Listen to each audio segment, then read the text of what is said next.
Bonjour à tous, vous êtes sur CCTV français, c'est votre journal en direct de Beijing. À la une de ce vendredi, le président chinois Xi Jinping a terminé son séjour aux Philippines à l'occasion du sommet de la PEC à Manille. Durant les discussions, il a appelé les 21 économies membres du forum à accentuer leur coopération gagnant-gagnant afin de réaliser une prospérité commune. Le président chinois Xi a aussi déclaré que la Chine allait se concentrer sur la qualité et l'efficacité de sa propre croissance en se focalisant davantage sur la protection de l'environnement et sur l'ouverture au monde. Un nouveau sommet de la PEC se termine pour le président chinois qui quitte Manille pour rentrer au pays. Reconnaissant les défis auxquels font face les pays de la région et du monde entier, il a appelé au renforcement du partenariat qui lie les économies du Pacifique. Il a dit que la région était toujours la locomotive de l'économie mondiale et a appelé les économies membres à utiliser la plateforme de la PEC pour continuer à constituer la tête de pont de la croissance mondiale.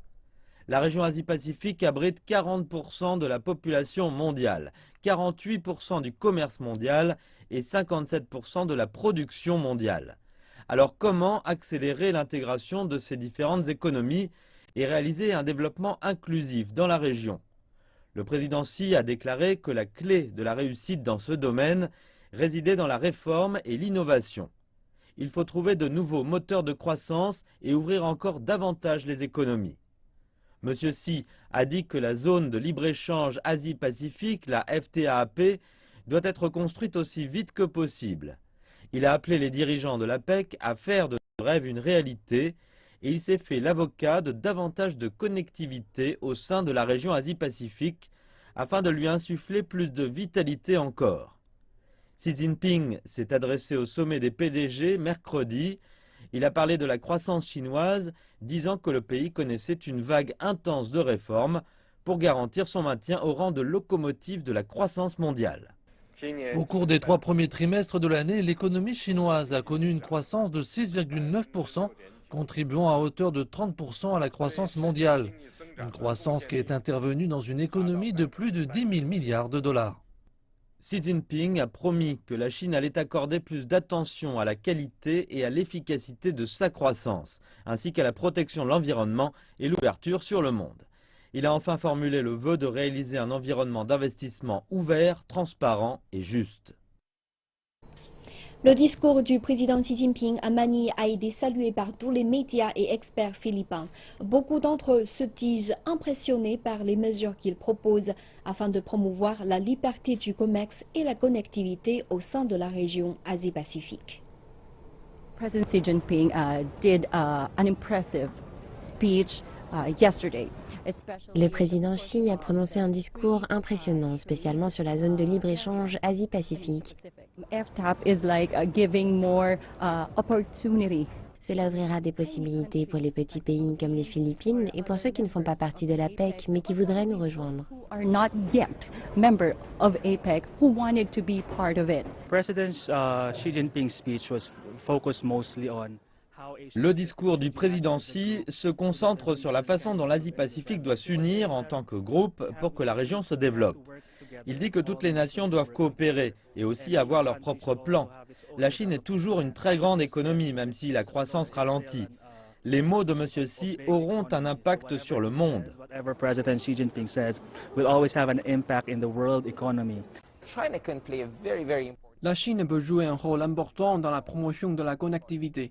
La Chine soutient de nombreux projets, dont la Banque d'investissement dans les infrastructures asiatiques. La Chine a la technologie, les entreprises et les ressources. La PAI est une bonne plateforme pour la Chine.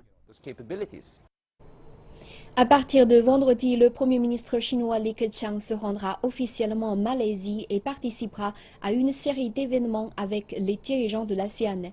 Ses homologues japonais et sud-coréens sont également à Kuala Lumpur. Le Premier ministre chinois s'entretiendra avec ses dirigeants sur la façon dont la Chine aidera au développement d'une communauté au destin commun. Le Premier ministre chinois a un emploi du temps très chargé à Kuala Lumpur. Du 20 au 23 novembre, Li Keqiang participera à plusieurs événements, dont la 18e réunion des dirigeants Chine-ASEAN, la 18e réunion des dirigeants ASEAN, Chine, Japon et Corée du Sud et le 10e sommet de l'Asie de l'Est. Le Premier ministre chinois effectuera également une visite officielle en Malaisie. Il encouragera la coopération entre la Chine et les 10 membres de l'ASEAN.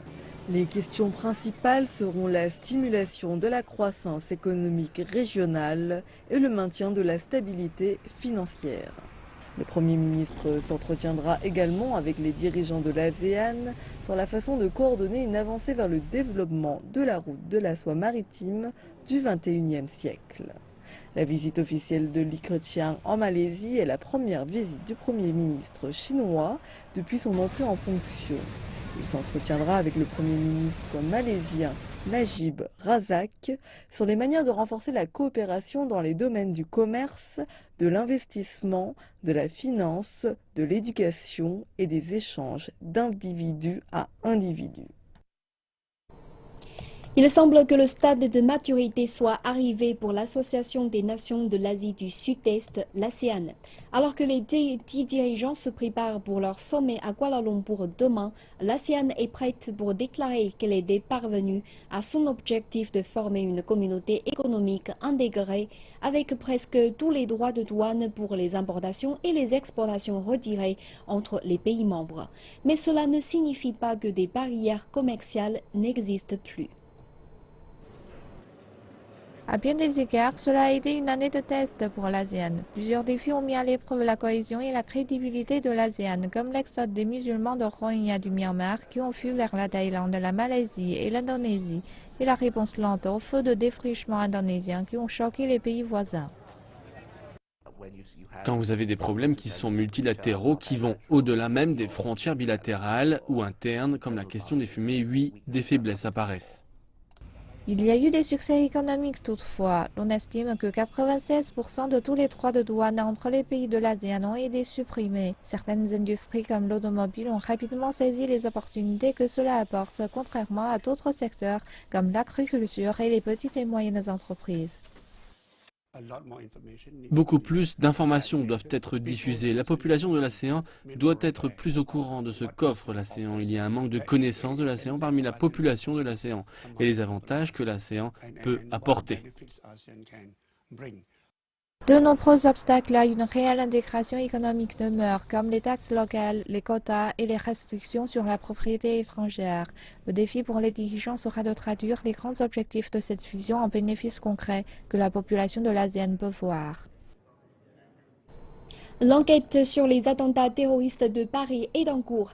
Témoins disent que jeudi, la police a emmené 2 proches de la femme kamikaze qui s'est fait exploser lors du raid de la police mercredi à Paris.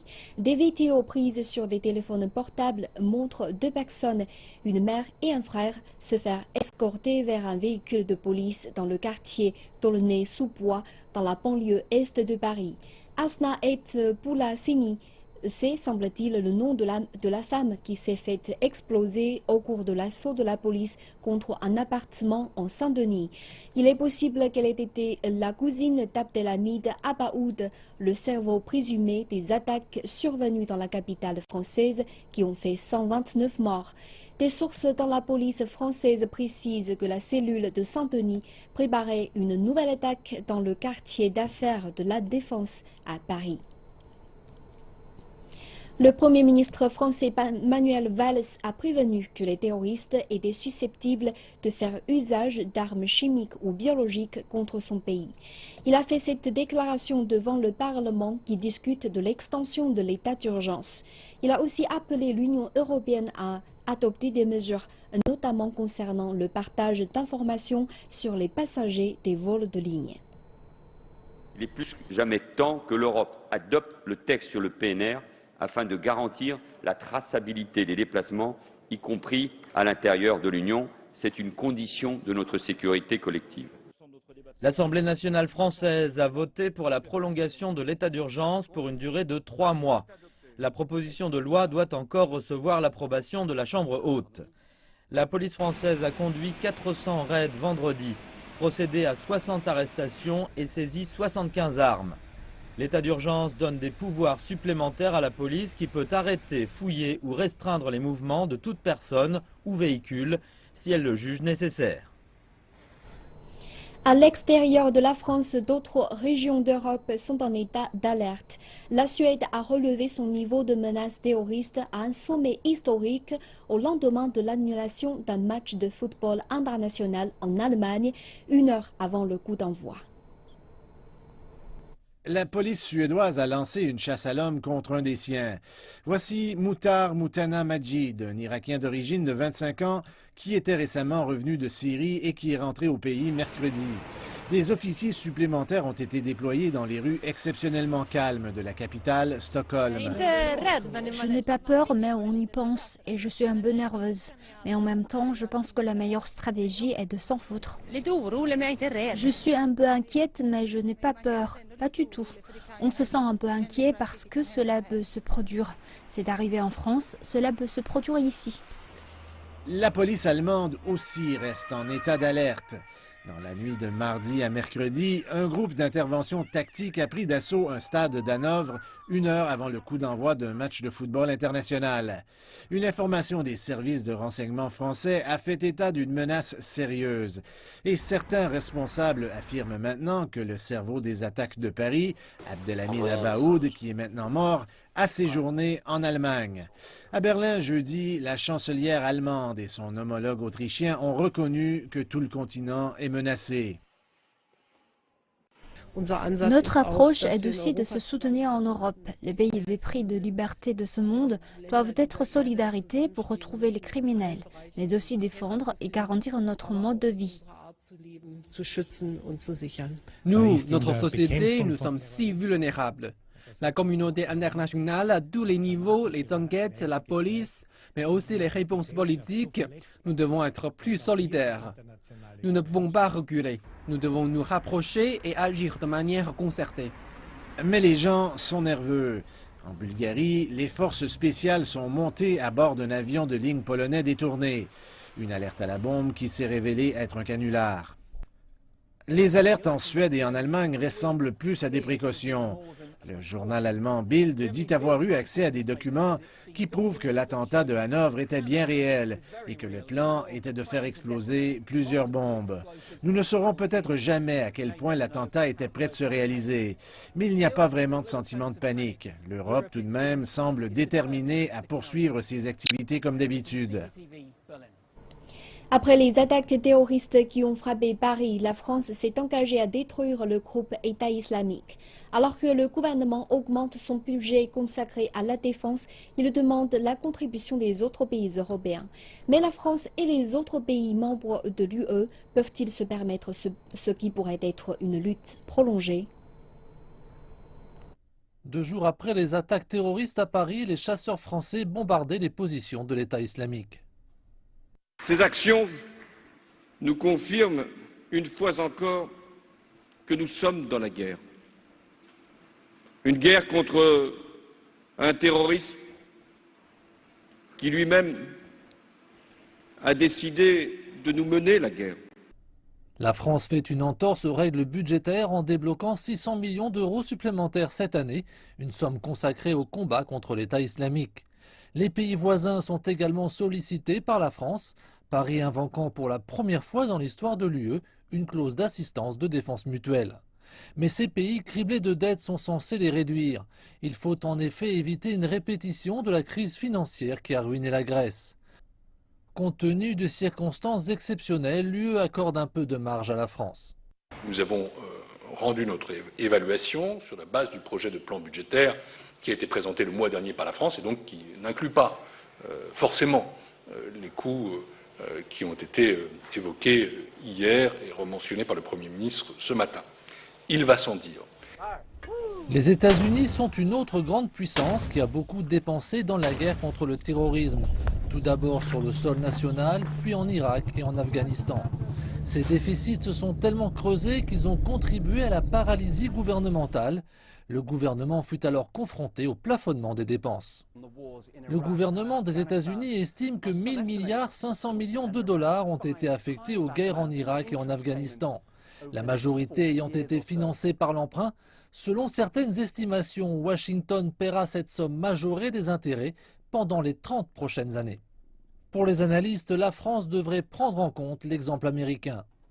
Il nous faut être prudents vis-à-vis des guerres menées à l'étranger.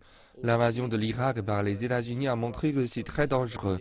Je pense qu'il est certainement plus judicieux d'investir ces fonds au niveau national. On parle de terrorisme se développant sur le sol national, de services de sécurité et d'infiltration des réseaux salafistes au cœur de la nation. D'ailleurs, les grandes gagnantes de ces dépenses militaires non prévues demeurent les entreprises de défense, à l'exception de Dassault, dont les avions de combat Rafale bombardent les positions du groupe État islamique. Les stocks de ces entreprises ne cessent d'augmenter. Sans plus attendre, on passe à la seconde partie de cette édition. C'est le volet Aujourd'hui la Chine présenté par Zhidan.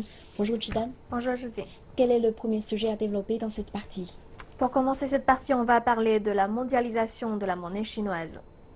Le yuan chinois est devenu la seconde monnaie la plus utilisée dans les échanges commerciaux dans le monde. Il devrait faire son entrée dans le panier de monnaie de référence du SDR, qui compte déjà le dollar américain, l'euro, le yen japonais et le livre sterling.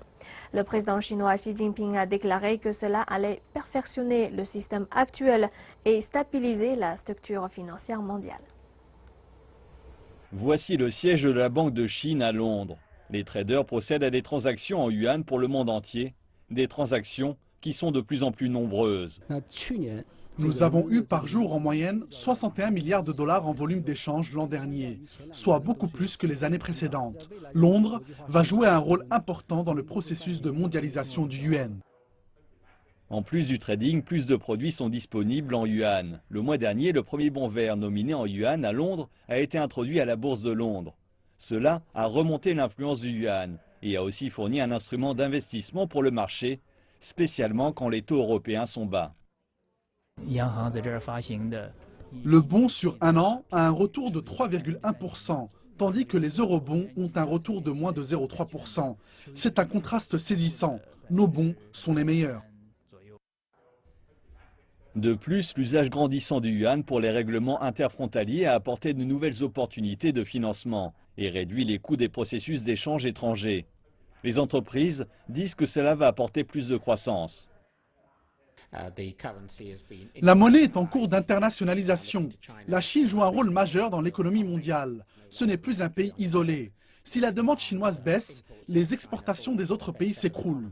Les actions, qui sont propres à maintenir le rythme de croissance et à soutenir la consommation, sont toutes les bienvenues.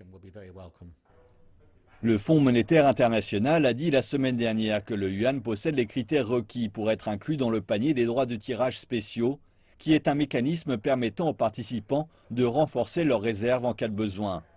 Le président chinois Xi Jinping a salué l'initiative, disant qu'elle allait renforcer le système mondial et la stabilité financière. Le président chinois Xi Jinping a souligné au sommet des PDG de l'APEC que la Chine allait continuer à offrir son économie. Le secteur de l'assurance joue un rôle majeur dans cette politique d'ouverture. Les compagnies d'assurance étrangères bénéficient quasiment du même traitement que les compagnies locales. L'Australien In Xiaosong a été parmi les premiers assureurs à se lancer sur le marché chinois. Il est de fait un témoin privilégié de l'évolution du secteur chinois de l'assurance. Nous bénéficions désormais de quasiment le même traitement que les compagnies d'assurance locales, en particulier dans des domaines tels que l'assurance vie et l'assurance habitation, et également en termes de type de couverture, de région et de ligne de produits. Les différences s'amenuisent.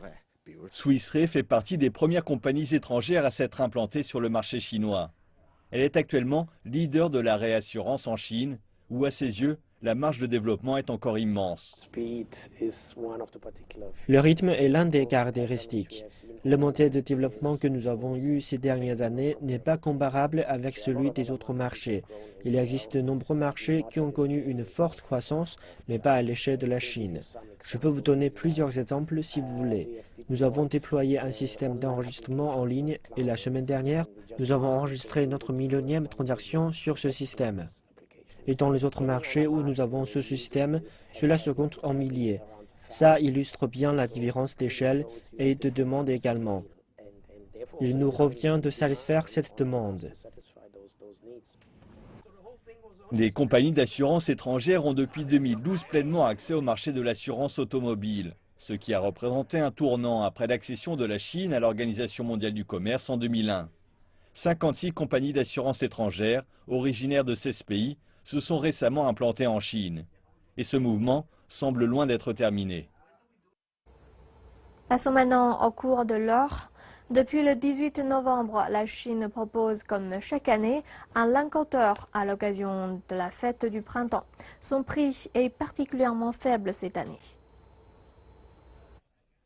Le lingot d'or est fabriqué cette année pour fêter l'arrivée prochaine de l'année du singe. Il est vendu à 267 yuan le gramme, un cours très bas. Au cours des dernières années, le lingot d'or de la nouvelle année a connu de larges fluctuations. Entre 2003 et 2012, son prix a plus que triplé, mais depuis 2013, il a perdu un tiers de sa valeur. Le secteur de la bijouterie a toujours contribué à la forte demande pour l'or. Au premier trimestre de cette année, il représentait 60% du marché total, soit le plus haut niveau depuis 2008. La Chine et l'Inde étant des premiers acheteurs. La Chine et l'Inde représentent 45% de la demande totale mondiale de l'or. Mais le premier trimestre est traditionnellement bas. Nous sommes donc modérément optimistes sur les besoins pour l'or en Chine. Les spécialistes l'affirment, le prix de l'or pourrait grandement être affecté par le changement de taux au sein de la Réserve fédérale. Un grand espoir concernant la montée du taux de la Fed devrait conduire à une baisse relative du marché des métaux précieux. Cependant, en octobre aux États-Unis, les prix de vente au détail et les données de l'indice des prix à la production n'ont pas été à la hauteur. Ils ont assombri sa hausse du taux cette année. Selon les analystes, les prix de l'or n'ont pas atteint leur niveau plancher et la baisse devrait se poursuivre. Parlons des médias pour terminer ce volet. Pour s'adapter à l'ère des nouveaux médias, CCTV s'équipe et organise une modernisation complète de sa production à l'horizon 2016. Les programmes seront enrichis de contenu numérique afin d'offrir une expérience plus interactive. Nouveau format pour une nouvelle année. CCTV fait peau neuve en 2016. De nouveaux programmes d'actualité tels que News, Broadcast et Focus mettront en contribution des segments interactifs pour compléter leur contenu. Des efforts seront également faits pour les émissions de variété. À l'exception de Challenge the Impossible, une émission de télé-réalité où des participants venus du monde entier s'affrontent, CCTV prévu de nouveaux formats éducatifs et de divertissement.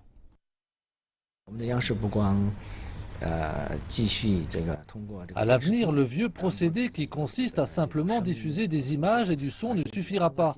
Nous devons interagir avec notre audience, c'est là que les nouveaux médias entrent en jeu. Bien sûr, le contenu reste essentiel. Dans cette ère numérique, nous devons diversifier les canaux de diffusion de nos contenus. Il s'agit d'une tendance inévitable. Des applications de retransmission en direct pour les chaînes de CCTV vont également être mises à jour. Une série de services a également été mise au point à l'occasion des Jeux Olympiques de Rio et de la Coupe européenne de l'UEFA qui se tiendra en France. Ainsi s'achève ce volet d'aujourd'hui. La Chine retourne maintenant au plateau principal. Je laisse la parole à ma collègue pour clore ce journal. Merci Chidam pour ces informations et c'est la fin de cette édition. Merci de votre fidélité. À très bientôt sur CCTV Français.